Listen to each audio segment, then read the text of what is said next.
नमस्कार, फिर से स्वागत है आपका एस्ट्रो विद्या मंदिर चैनल में। और आज हम एक फिर नई वीडियो आपको देने जा रहे हैं।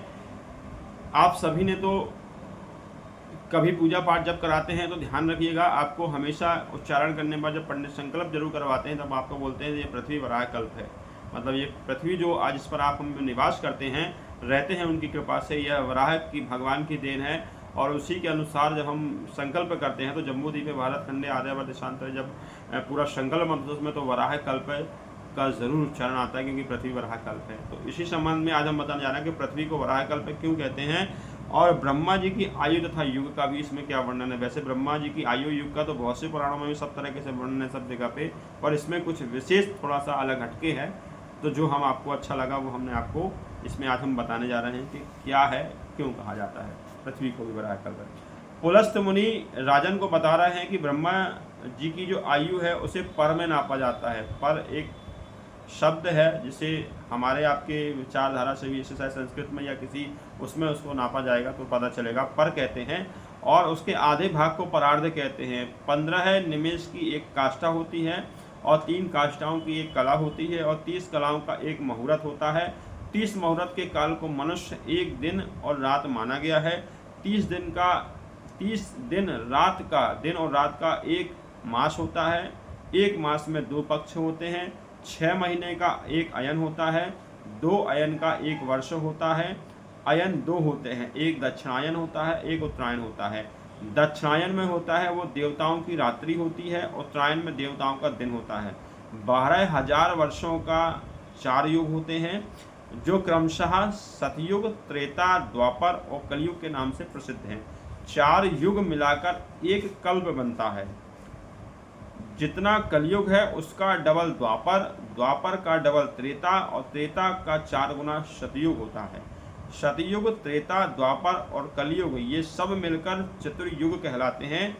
ऐसे 1000 चतुर्युग को ब्रह्मा जी का एक दिन कहा जाता है और एक दिन में ब्रह्मा के 14 मनु होते हैं। 71 चतुर्युग से कुछ अधिक काला का एक मनवंतर होता है। यही मनु और देवताओं का जो है वो समय है। यदि यही गणना मनुष्य के वर्षों से करें तो एक मनवंतर का कालमान पूरे 300 करोड़ 67 लाख 20,000 वर्ष का होता है। इस काल को 14 गुना करने पर ब्रह्मा के एक दिन का मान होता है। उसके बाद ब्रह्म का भी प्रलय होता है। उस समय भूलोक और भूर्वलोक और स्वर्गलोक और स्वलोक और संपूर्ण लोक तीनों जो है वह दग्ध हो जाते हैं। और बाकी चीज़ें इसमें पुराण में आपको आगे मिल जाएंगी। जब पृथ्वी जल में डूब गई थी तब वराह अवतार लेकर भगवान जल के अंदर गए और पृथ्वी देवी ने उनसे प्रार्थना करने लगी, स्तुति करने लगी। पृथ्वी देवी उनसे स्तुति करने लगी वराह भगवान से कि प्रभु मैं डूब गई हूँ, मुझे इन पापियों से रक्षा करिए। तब पृथ्वी ने कहा कि हे नाथ, आप मेरी ही उपादान हैं और आप ही मेरे आधार हैं। आपने मेरी सृष्टि की है और मैं आपकी ही शरण में हूँ, इसलिए जगत के लोग मुझे माधवी कहते हैं। और माधवी जो होती है वो प्रकृति को ही कहते हैं। प्रकृति ही साक्षात माधवी है और प्रकृति ही साक्षात पृथ्वी है और पूरी पृथ्वी को ही प्रकृति भी कहते हैं। जैसे पंचदेवी मिलकर बनाती हैं, पंचदेवी मिलकर इस पूरी प्रकृति को बनाती हैं।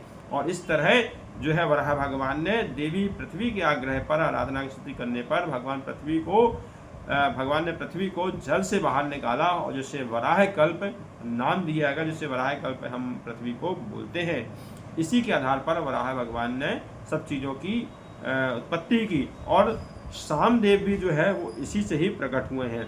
जब वराह भगवान धरणीधर ने अपनी घर घर के स्वर्ग में गर्जना की तो सामवेद उनकी उस ध्वनि के रूप में प्रकट हुए हैं, जो सामदेव की उत्पत्ति कही गई है। तो इस आधार पर जो है पृथ्वी का जो है वो वराह कल्प पृथ्वी को कहा गया था। और इस प्रकार से जो ब्रह्मा की आयु और युग का इसमें इस प्रकार से वर्णन है, जिससे आप और लंबे रूप में भी इसमें बहुत सारा लिखा हुआ है वो आप पढ़ सकते हैं, ताकि आपके नॉलेज में ये जानकारी आए कि सारी चीज़ें भी पृथ्वी में हैं और पुराणों में लिखी हैं। वीडियो में बस इतना ही।